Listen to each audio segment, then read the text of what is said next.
안녕하세요. 주현영입니다. 오늘부터 기초음악이론과 화성학이라는 재생 목록을 하나 더 추가하기로 했어요.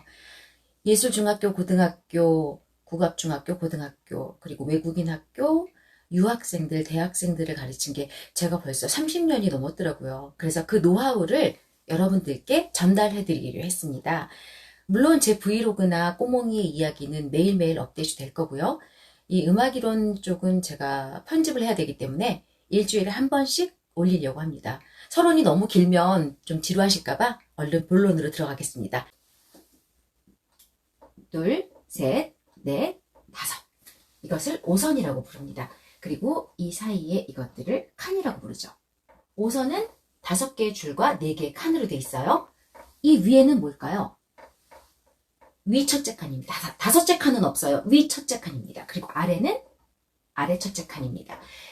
보통 여기서부터 이렇게 그리기 때문에 이게 첫째 줄이 아닐까 착각하시는 분들이 계신데요. 첫째 줄은 여기입니다. 아파트 1층 생각하시면 쉬워요. 아파트가 여기가 1층이지 여기가 1층 되진 않잖아요. 그래서 이 부분이 첫째 줄, 둘째 줄, 셋째 줄, 넷째 줄. 그리고 5선을 넘어가는 것은 위 첫째 줄, 위 첫째 칸 이런 식으로 얘기합니다. 이 위 첫째 줄, 이 덧줄 덧칸이라고 하는데 이 덧줄들은 5선과 똑같은 넓이가 돼야 돼요. 보통 악보를 보면 5선이 있고 제일 왼쪽, 제일 먼저 적는 게 뭘까요? 자리표죠. 자리표가 왜 중요하냐면 이렇게 적어놓고 이게 무슨 의미니? 라고 물어보면 뭐라고 대답하실 거예요?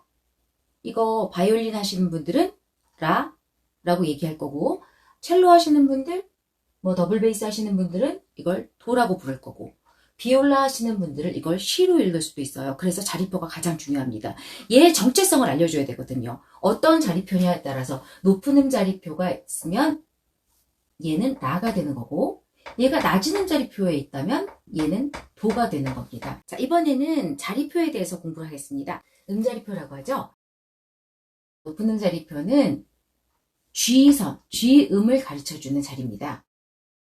여기가 이 부분이 G고 이 글자 자체가 G를 변형시킨 거기 때문에 그래요. 그래서 다른 말로 G 클래프, G가 솔입니다. G 클래프라고 부릅니다. 클래프는 자리표라는 뜻이고요.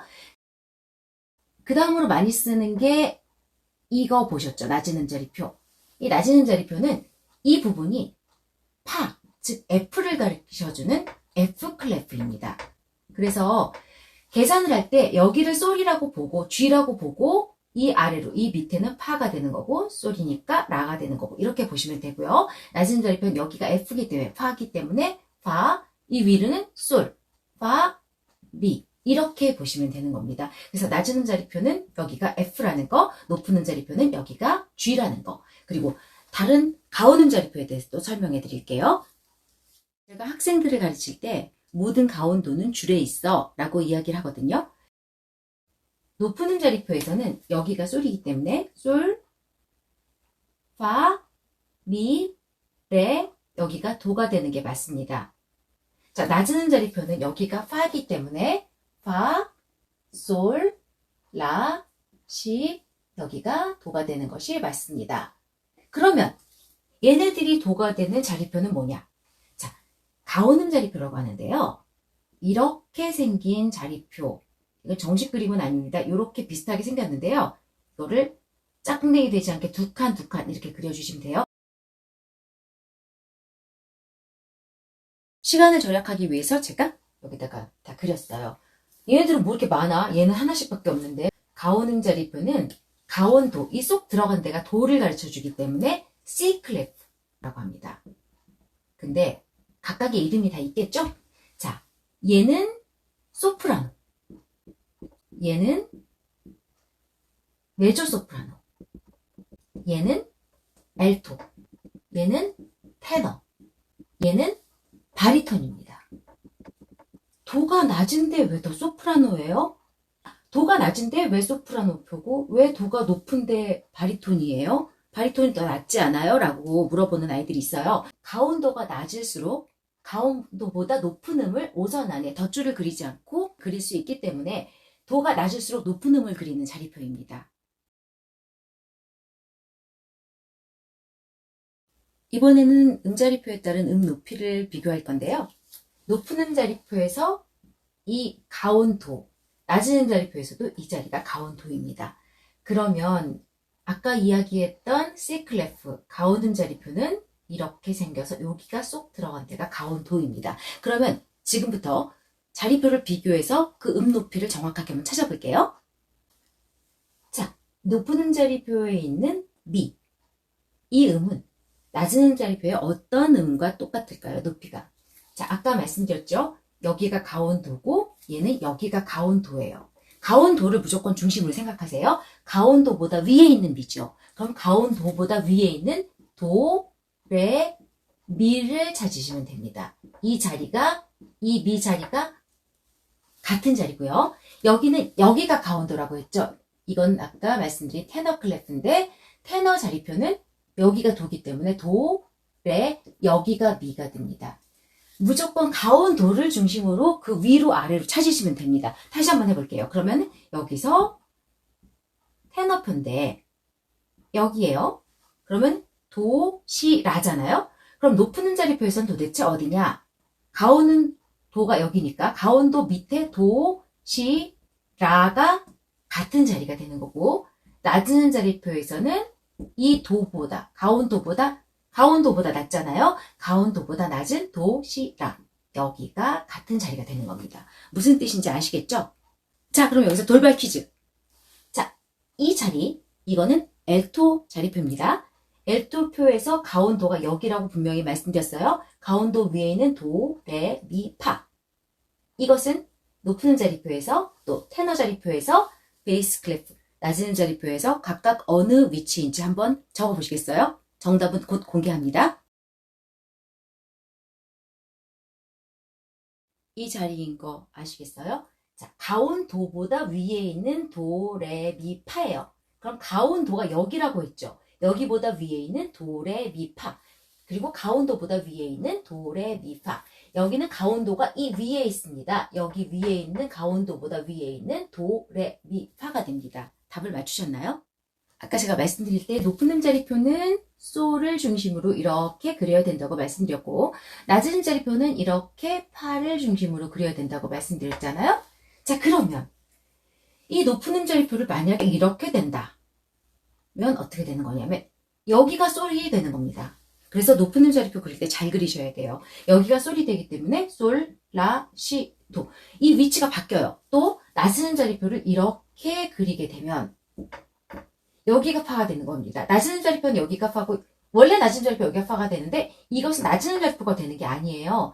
낮은 음자리표보다 낮아졌죠. 그래서 파, 여기가 파니까 파, 솔, 라, 시, 여기가 도가 되는 겁니다. 그렇게 되면 아까 제가 말씀드렸던 랑 똑같은 부표가 되죠.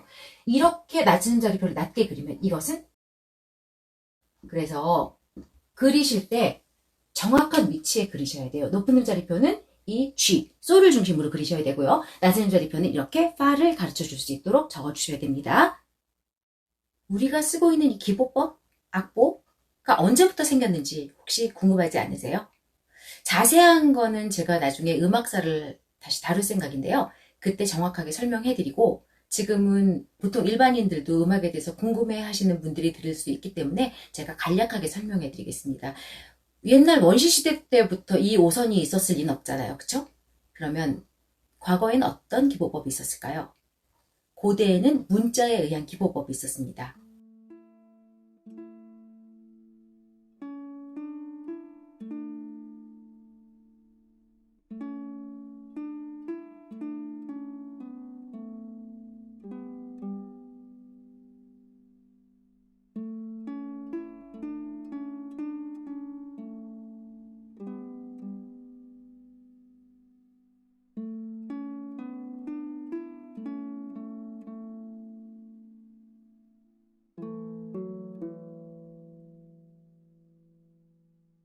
중세시대인 9세기부터는 네우마라는 기보법을 사용합니다. 네우마는 가사 위에 올리거나 내리거나 노래 부르는 방법을 적은 거예요. 아무래도 노래를 배운 사람들은 잊어버리지 않을 수 있겠죠? 10세기부터는 보표선을 사용하는데요. 희미하게 양피지를 긁어요. 그 음을 한 음으로 지정을 합니다. 그리고 네우마를 사용했어요. 그러면 아, 이 음보다 높아, 이 음보다 낮아, 이걸 알 수 있겠죠? 11세기에는 F음을 위해서 붉은 선을, 그리고 C음을 위해서 노란 선을 사용했고요. 왼쪽 여백에는 각각 선을 규정하는 문자들을 적었습니다. 아래쪽에 있었던 귀도라는 수도사, 귀도 다래조가 검은 줄 2개를 첨가해서 사선보표를 개발하게 되죠. 12세기에는 음표를 나타내는 여러 개의 음표 묶음이 생겨나고요. F, C라는 자리표가 생겨납니다. 13세기가 되면 음표의 사각형 모양이 갖춰지면서 각각의 길이를 나타내는 음표가 만들어져요. 즉, 얘는 몇 박자야, 얘는 몇 박자야 하는 개념이 생기기 시작합니다. 정량 음표라고 하죠. 양이 정해져 있는 음표입니다. 5선보표가 생기고 14세기가 되면 박자를 기보하는 기호들이 탄생해요. 그리고 16세기 말에는 둥근 음표가 나타나면서 지금의 악보 같은 형태를 갖추기 시작합니다. 좀 많이 복잡하고 어렵죠?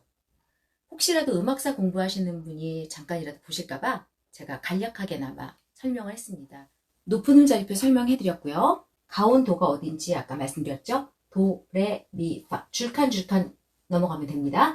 도, 레, 미, 파, 솔. 이 솔이 높은 음자리표를 가르쳐주는 음이고요. 도, 레, 미, 파, 솔, 라, 시, 도. 가끔 도, 레, 미, 파, 솔, 라, 시, 도 제가 파라고 얘기하면 왜 파라고 이야기하냐, 한국어인데 라고 생각하시는 분들이 계시는데요. 도, 레, 미, 파, 솔, 라, 시, 도 이거 이태리어입니다. 여기 게이름과 음이름이라고 써있죠. 게이름과 음이름은 어떻게 다르냐면 조표가 바뀌면 바뀌는 건 게이름이고요. 음이름은 조표가 바뀌든 안 바뀌든 똑같은 음으로 불립니다. 자, 예를 들어 나중에 조를 설명해 드리면 좀 더 쉬울 텐데 지금은 먼저 간략하게 설명만 해드릴게요. 이것은 G 메이저, 즉 4장자라고 합니다. 얘는 여기가 도예요.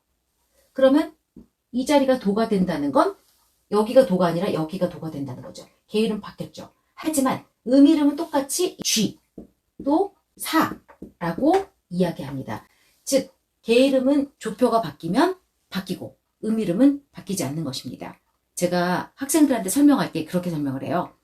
강아지는 집을 나가면, 게이름은 집을 나가면, 즉 조표가 바뀌면, 주소가 바뀌면 이름이 바뀌어. 예를 들어 복돌이가 집을 나갔어요. 복돌이가 너 강아지 이름이 뭐니? 라고 다른 사람이 물어봤어요. 그러면 저는 복돌이에요 할 수 없잖아요. 그죠? 그 집에 갔을 때 얘는 갑자기 순이가 될 수도 있고 철수가 될 수도 있는 거예요. 그쵸? 그래서 강아지는, 개는 주소가 바뀌면, 즉 조표가 바뀌면 이름이 바뀐다. 이렇게 외우시면 좀 쉬우실 거예요. 그러면 이 도레미파솔라시도 이거 누가 만들었을까요? 계명창이 탄생한 건 11세기인데요. 아까 말씀드렸던 아래조의 귀도 다래조가 성 요한 창가 당신의 종들이 마음껏이라는 찬양곡에서 첫 소절이 한 음씩 상승하는 걸 발견합니다. 그리고 그 위치에 해당하는 첫 글자를 게이름으로 명명합니다. 웃, 레미, 파, 솔, 라에서 웃은 발음이 좀 어려워요. 지금도 프랑스에서는 웃이라는 말을 쓰기도 한데요. 하나님이란 뜻의 도미누스의 앞글자를 따서 도라는 게이름이 생기게 됐고요. 시는 원래 없었는데 악보에 보면 산테 요하네스라고 써 있어요. 그 앞글자 사라고 발음을 했었다가 나중에 시로 발음상 바뀌게 됩니다. 도레미파솔라시도가 어떻게 만들어졌는지는 이제 아시겠죠? 그럼 문제가 있어요. 제가 빨간 칸 쳐놨죠? 왜 여기서부터 ABC가 아니라 어렵게 여기서부터 A예요? 라고 물어보시는 분들이 있어요. 여기가 A가 된 이유는 고대 그리스서부터 시작됩니다. 고대 그리스 때 음악을 체계화하기 위해서 이론가들이 연구를 해서 두 옥타브의 대완전 체계를 만든 게 있었습니다. 대완전 체계는 청가음 맨 밑에 음이 라, A였어요. 음의 높낮이는 진동수에 의해서 결정됩니다. 진동수가 많으면 높은 음, 진동수가 작으면 낮은 음이에요. 악기마다 통일된 어떤 규칙이 있어야 높낮이를 정확하게 맞출 수 있는 거잖아요. 그래서 국제적으로 통일된 그 음고가 필요하기 시작했습니다. 시대에 따라서 표준음의 진동수가 조금씩 차이가 있었는데요. 바로크 때는 실내악의 표준음과 성악의 표준음이 3도가량 차이가 났었대요. 전체적으로 같이 쓸 수 있는 표준음고가 필요하기 시작했습니다. 1700년경에 A음을 표준음으로 잡아서 415Hz에 맞추기 시작합니다. 이게 무슨 뜻이냐면요. 1초 동안 415번 진동하는 진동수의 A음을 맞춘다는 뜻입니다. 그때부터 A음이 표준음이 되기 시작했고 그 음이 라입니다. 지금은 표준음고는 440이고 연주음고는 442, 443, 444 조금씩 높아지고 있는 추세입니다. 장조와 단조가 생겨난 이유로 도레미파솔라 그 C가 도가 된 이유는요. 귀도다레조 때문입니다. 귀도다레조가 웃이 나중에 도로 바뀌었잖아요. 그 레미파솔라의 임시표가 아무것도 없죠. C 메이저, 다장조. C 메이저는 임시표가 없는 흰 건반만으로 된 게 C 메이저잖아요. 귀도다레조에서 유래된 것이라고 합니다. 아까 제가 5선 다음에 제일 먼저 써야 되는 게 자리표라고 말씀드렸죠. 자리표 다음에 뭘 쓸까요? 자리표 다음에는 조표를 씁니다. 그리고 박자표를 쓰게 됩니다. 이 순서는 자조박이에요. 자조박, 자조박. 이렇게 외우시면 됩니다. 간혹 제 제자들도 처음 한다 그러면 이렇게 그려놓고 4분의 3 쓰고 이렇게 쓰는 경우가 있는데 안 돼요. 자조박 순서입니다. 제일 중요한 순서대로 쓰는 거예요. 그리고 가끔 이 자리표를 안 쓰는 아이들이 있는데 그러면 이 음표의 정체성을 잃어버리게 됩니다. 어떤 자리인지 알 수가 없어요. 꼭 쓰셔야 돼요. 제가 외국인 학교 아이들한테는 이렇게 외우라고 합니다. 클레프, 키 시그니처, 타임 시그니처. 그래서 큰 키타라고 외우라고 합니다. 큰 키타. 절대 이 순서를 바꾸시면 안 됩니다. 제일 중요한 순서예요. 기초 음악 이론을 설명한다고 해서 들어왔더니 갑자기 뭐 귀도다레초가 튀어나오고 헤르츠가 튀어나오고 그리스가 튀어나오고 저 여자 뭐야? 라고 생각하지 마시고요. 변천된 과정을 알아가면서 우리가 공부를 하는 것도 나쁘지 않을 것 같아서 제가 설명을 해봤습니다. 또 하나는 어디 가서 좀 약간 있는 척 할 수 있잖아요. 야, 너 음악이 왜 C, D, E, F, G, A, B, C로 가는지 아냐? A, B, C, D가 아니라? 그게 있잖아. 그리스의 대환전 체계에서부터 시작해서 뭐 왈라왈라왈라 할 수 있는 거잖아요. 잘난 척을 하려고 배우는 건 아닙니다만 우리가 역사를 알면서 음악을 알면 좀 더 음악을 잘 이해하지 않을까 싶어서 제가 장황하게 설명해봤습니다. 자, 오늘 제일 중요한 게 뭐라고요? 자리표. 그 자리표에 따라서 음의 위치가 다 바뀐다는 거. 그리고 각 자리표가 어떤 게 가온도인지 정확하게 알고 그 다른 자리표로 찾아나가는 거. 여기까지 봐주신 여러분들께 감사드립니다. 다음에 봬요.